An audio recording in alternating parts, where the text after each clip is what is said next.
Hello guys, how is everyone doing? I hope you are all doing good and welcome to my YouTube channel. Once again, if you are new to this channel, please welcome. And of course, to our new subscribers, returning viewers, hello, shout out to all of you. Thank you so much for your love and support and I really appreciate it.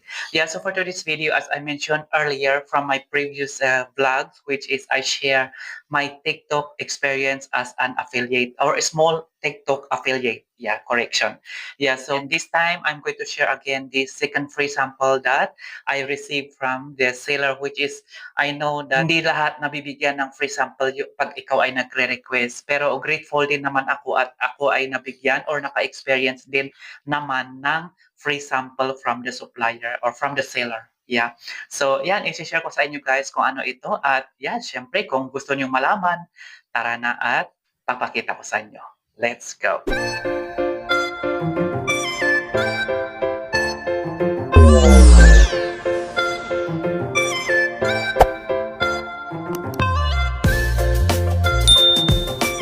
Ito na nga guys, ipapakita ko sa inyo itong second free sample ko na na-receive ko from the seller. Yeah, so ito na nga, huwag natin patagalin at ipapakita ko sa inyo itong free sample or second free sample na na-receive ko from the seller.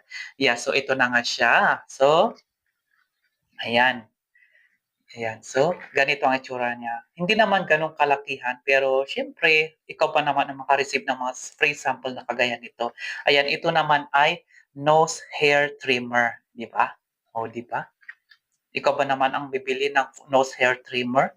Pero kung may free pa naman, why not? Di ba? Try natin. Yan. So, at syempre, kung ikaw ay nabigyan din ng free sample, of course, gagawan mo din siya ng promotional video, not more than 1 minute. Yan, kasi suggest lang sila na short video. Pero syempre, ako naman kasi ay small TikToker or small TikTok affiliate, tsaka first time ko pa lang na ganitong mga TikTok affiliate. So, hindi ko pa nababasa yung mga requirements, ganun. Basta lang nakita ko, pwede, okay, go. Nagkulang ako. Hindi ako nagbasa ng mga kung ano-anong mga ganun. Yan, so, realization pa after. Yan, realization afterwards yan. So, ito na nga. So, gagawan mo ito ng video. Kagaya ng ginawa ko nito. Ito yung video ko na promotional video. Bali, tatlo yan. Kasi ang kwan kasi dito, pwede mo siyang gawa ng maraming video. Pero, dapat iba-iba yung background. So, iba-ibang setup, ganun. So, ayan. So, may ginawan ako dito ng video. So, ito yung video kong isa. Ito naman yung na-receive kong free sample. Ayan, yan ang aking video. At syempre, nakakatuwa din naman kasi pag naka-receive ka rin ng free sample, siyempre gusto mo rin naman i-share sa ibang mga small TikTok affiliate para naman sila ay maengganyo din, kagaya ko, di ba? So, siyempre, ikaw ba naman maka-receive ng free sample, siyempre matutuwa ka rin. Di ba? Siyempre, nung ako din nag-apply dito, nung nag-apply ako dito kasi nakakatuwa din kasi na-approve din naman yan. So, kaya gumawa ako ng video na ganito. Ayan, ginawa ko yung video na yan na free sample. Siyempre, nakakatuwa, di ba? Ayan. So, ayan ang isang video. Tapos, ito naman yung isang video na ginawa ko. Yung parang may music background, ganun. Yung isa naman, yung parang pinopromote mo talaga itong product na to. Ayan. So, ito na nga buksan natin. So, ganyan ang itsura niya. Ayan. May white color. Meron siyang black color. Ayan. So, electric nose hair trimmer. Yan. So, ito, buksan natin. Tingnan natin kung ano din ang itsura sa loob. Kung tama ba yung nandito sa picture na to. Yan. Kasi karamihan kasi minsan sinasabi, pag nakikita mo sa mga picture, ayan, kagaya pag nilalagay sa picture, sinasabi for illustration purpose only. Kaya minsan, ang hirap talaga magtiwala, di ba? Ang ganda-ganda yung nandun sa picture, tapos yung darating sa'yo, hindi naman ganun, di ba? May mga experience na ganyan eh. Well, anyway, ito na nga, huwag natin patagalin. So, ito na nga yung hair nose trimmer, di ba? Ang ganda. Ang brand nito is Pony. Yan, and company name ata dito is Pony. Yan, so Pony siya. Yan. Di ba? Ang cute din. Pero hindi ito cigar, ha? Hindi ito lipstick. Hindi ito cigar. Yan, hindi ganyan yan. Ganyan yan. Yan.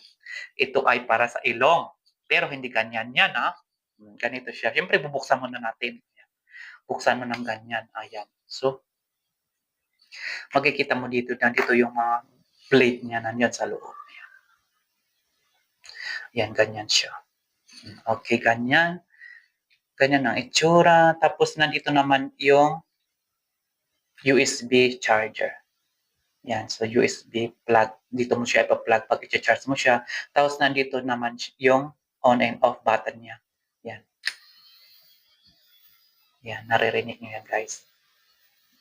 Yan, ganyan siya. So naka-on na siya. Para hindi masayang battery, try natin sa ilong natin. So ganito lang siya. Ipapasok mo lang siya dito, tapos ikot mo lang siya. Yan, ikot mo lang ng ganyan. Ganyan. Tapos pag okay na sa kabila, ilipat mo naman dito, ganyan. Di ba? Ganyan. Ang dali-dali lang gamitin. O, di ba? Hindi ka na magaganon yung mga normal na shape. So, ganyan lang siya. Yan. So, pag okay na, off mo naman. Yan. Off mo siya. Tapos, pag makita mong puno, buksan mo lang ito. Yan. Medyo may sira to. Oops. Ayan. Ayan. So, nawala na. Nalaglag lahat. Ayan. Ganyan ang itsura. Ayan. May buhok. Hindi na mabuhok yung ilong ko, kaya hindi masyadong marami. Ayan. Pero meron siya. Ayan. Pasok mo lang yung blade dito. Ayan. Nakapasok siya dyan. Yan, dahan-dahan lang. Ganyan siya. Yan, ganyan lang siya. Di ba? Ang simple lang pero sulit. Ayan, ganyan siya. Ganyan. Di ba? Ang liit lang siya. Tapos, hand carry lang to. Pwede mo rin bitbitin. Pag punta ka ng labas, pwede mo rin siyang dalhin. Ayan. Pwede mo siyang dalhin din sa labas. Or ilalagay lang sa bag. Diba? Hindi lang sa gabal sa bag yan. Pag ilalagay mo lang sa bag, maliit lang yan. Yan. So, ano pang meron dito? Meron din siyang, of course, yung brush. Small brush. Ang cute-cute, di ba? Ito yung pang-brush dito sa kuan dito pag madumi, ganyan. Tapos, siyempre, bago binuksan mo yan, brushan mo rin ng ganyan. Ang ganyan, di ba? Ang cute. Okay, tapos ito naman yung charger niya. Ito naman yung hindi siya Type-C. Ito yung normal na charger. Yan, hindi siya Type-C. Ano ba tawag dito pag hindi siya Type-C charger? Yung normal lang na charger. Yan, kanyang kahaba. Ayan. So, di ba ang cute? So, ito is handy din naman ito. Pwede mo siyang dalhin kung saan ka pupunta or pwede mo siyang ilagay sa bag mo. Yan. So, pag emergency, meron ka nitong hair nose trimmer. Ayan. So, hair nose trimmer. Di ba? Ang ganda. Yan. So, ito yung aking free sample. O, di ba?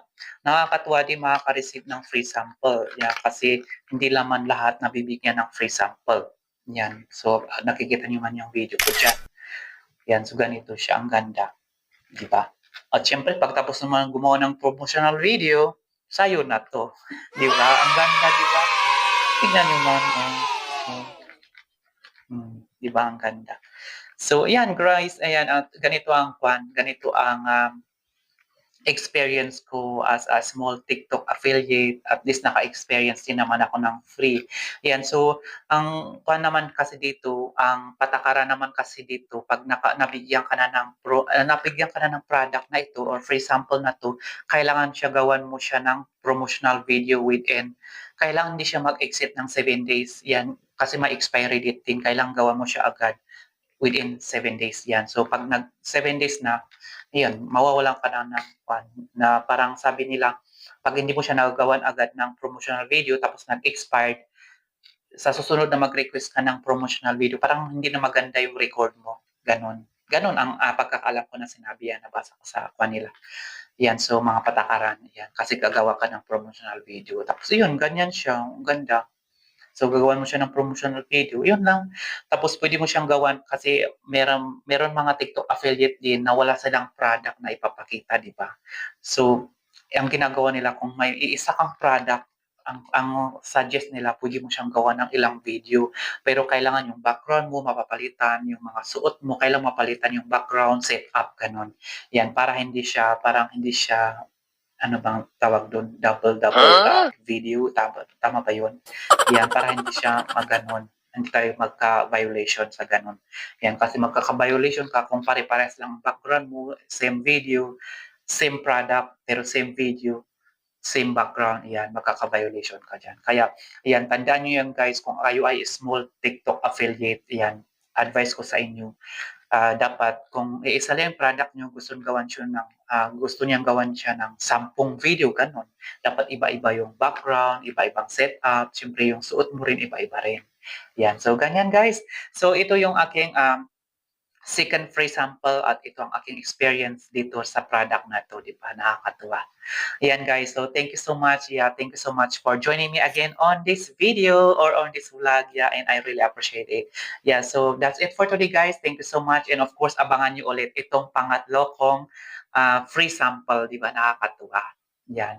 So, pero dito naman, experience ko dito, di ba, sabi na may commission, di ba, may commission, pag nagbigay ka na ng promotional video, kailangan, ayan, makikita nyo dito sa baba ng aking video, makikita nyo dyan, pag nilagyan mo na siya ng code, makikita mo siya paid partnership. Makikita nyo dyan sa aking video, nakakuan dyan, paid partnership. Means to say, nakakulab ka sa mga seller. Ayan, so means to say, pwede na lang i-promote yung video mo. Pero depende rin naman sa quality ulit ng video mo.